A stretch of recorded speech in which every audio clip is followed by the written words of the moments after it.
when I think of people like Russ, and I got to watch him too, as chair of the council, I think about a couple of things. One, I think about someone who is genuinely accessible, who doesn't try, and I do think, and by the way, I'm trying to think of qualities that I think sort of exemplify a lot of Michigan leadership. I may talk about him or Dottie or Bill White, but people I've known, there's some qualities that I've observed that I think are really pertinent to the kind of the question you're asking.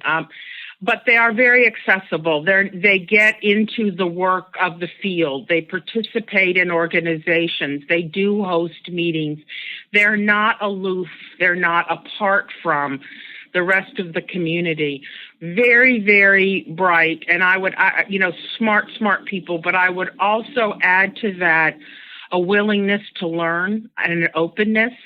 I think there's a way to be smart and to either hold information or to use that to distance. And I think there's a way you can be smart, and you do that because you want to be always learning. You want your organizations to be learning organizations, and you want other people to be part of that. So there's a sense more of the community process.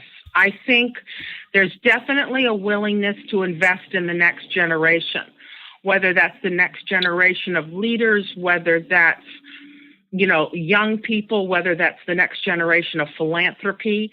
And I'm talking not specifically just family. I'm talking about who the next generation will be, where they'll come from, what those issues will be.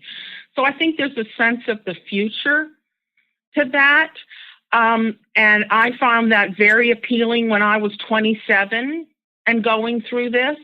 And I found it very appealing when I watched everything from a university philanthropy center develop, Learning to Give develop, the Eastern European work develop, the willingness to invest in new community foundations. There's just a sense of the future and a responsibility to the next generation that is well grounded in a respect for legacy. There's no one, and I think this project probably is another example of that, there's no one that respects their history more.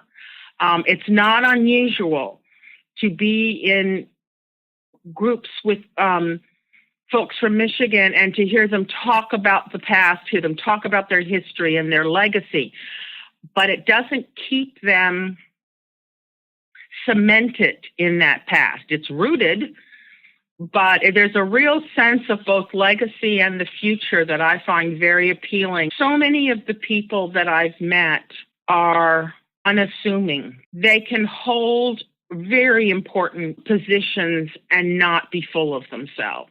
A down-to-earth quality, if you will. Now, certainly that's not, and you're not talking about everybody, but I'm talking about something that I've observed more than I've observed the other. So I think it's fair in that point.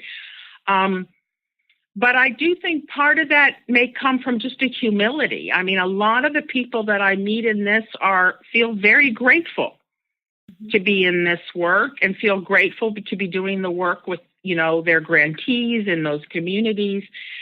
And maybe it's partially the legacy is responsible for that humility, a sense that you're part of something that goes back and you're part of something that has to look forward. But it really makes it easy to sit around a table and roll up your sleeves and work with folks there.